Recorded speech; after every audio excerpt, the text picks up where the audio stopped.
మనుషులు ఏమనుకుంటున్నారో అది మనకు అవసరము లేదు. ఎందుకు తెలుసా? ఈరోజు మనుషులు మనల్ని పొగుడుతారు, ఆ పొగిడిన మనుషులు ఒకరోజు మనల్ని నిందిస్తారు. ఈరోజు మనం ప్రేమించిన వారే ఒక దినాన మనల్ని ద్వేషిస్తారు. కాబట్టి ఈ మనుషులను మనం నమ్ముకునే కంటే మనం దేవుణ్ణి నమ్ముకోవడం ఎంతో ఉత్తమమైనది.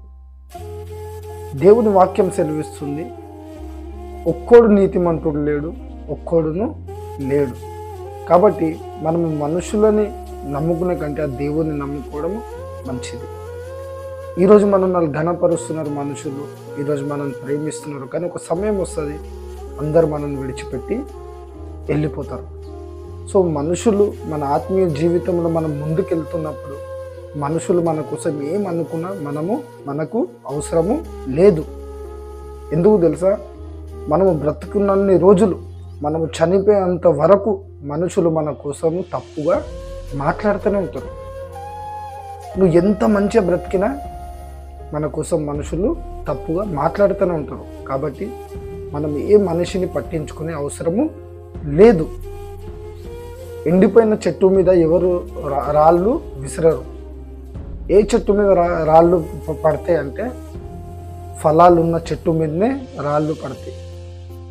సో ఈరోజు మనం ఎదుగుతున్నాం కాబట్టి, దేవుడు మనల్ని వాడుకుంటున్నాడు కాబట్టి అందరు మన మీద నిందలు అవమానాలు మన మీద మోపుతున్నారు. కాబట్టి మనము మనుషులను పట్టించుకునే వారిగా అస్సలు ఉండొద్దు. మన కోసము మన సృష్టికర్త అయిన దేవుడు ఏమనుకుంటున్నాడో అది మనకు చాలు. అప్పుడులో భక్తులు అనేటోళ్ళు మనుషుల యందు మనము ఎదగాలంట. దేవుని వాక్యం కూడా సెలవిస్తుంది, మనుషుల యందు మనము ఎదగాలంట. సో ఇప్పుడు మనుషులు ఎవరైనా అట్లున్నారా అండి? మనం చెడుగా ఉన్నప్పుడు లోకంలో తిరిగేటప్పుడు అందరు మనల్ని మెచ్చుకునేటోళ్ళు, అరే అన్న డాన్రా, అరే అన్న అదిరా, అరే అన్న చాలా హీరోరా అనేటోళ్ళు. ఇప్పుడు మనం దేవుణ్ణి నమ్ముకొని అన్ని చెడు మార్గాలన్నీ విడిచిపెట్టి 10 మందికి మంచి మాటలు చెప్తుంటే, బైబిల్ పట్టుకొని చర్చికి వెళ్తుంటే ఇప్పుడు మనుషులు ఎట్లా అంటారు? అరే చెడిపోయినరా, బైబిల్ పట్టుకుంటే చెడిపోయినామంట. అంటే ఈ లోకం ఎటువంటి లోకం అంటే చెడుకి సపోర్ట్ చేసేటోళ్ళు చాలామంది ఉన్నారు, మంచికి సపోర్ట్ చేసేటోళ్ళు ఎవరు లేరు. కాబట్టి మనం ఉన్నది అంతే దినములలో ఉన్నాం. అనేకుల ప్రేమ చల్లారిపోతుంది. బయట వాళ్ళు దూషించడం కాదు మనని, మన సొంత వారే దూషిస్తారు, మన సొంత వారే మనల్ని తృణీకరిస్తారు.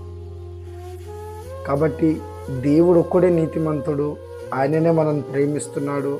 మనుషులు ఏమనుకుంటున్నారో మన కోసం అది పట్టించుకోవడం వదిలేసి మన కోసము మన దేవుడు ఏమనుకుంటున్నాడో అది పట్టించుకో. Praise the Lord. God bless you.